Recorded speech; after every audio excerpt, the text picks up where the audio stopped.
Welcome to the Slop Farm. Enjoy the video. You begin by confirming you have contribute or edit permissions on the target Sharepoint site. Without that, you cannot upload.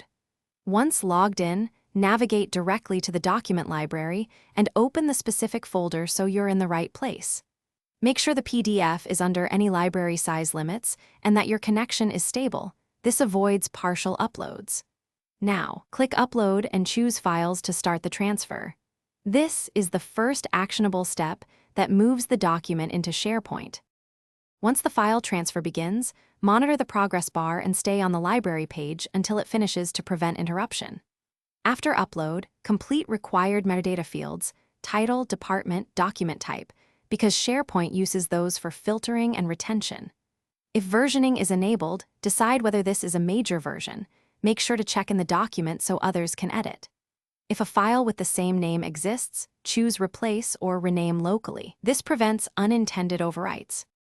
To complete the process, open the uploaded PDF in the browser to verify rendering and confirm metadata and version history are correct. This ensures discoverability. Then set or confirm sharing permissions for collaborators and notify stakeholders if needed. If you encounter problems, try the obvious fixes.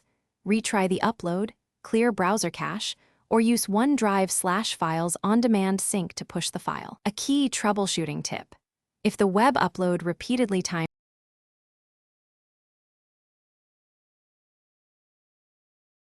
Thanks for watching. Consider subscribing if we helped you today.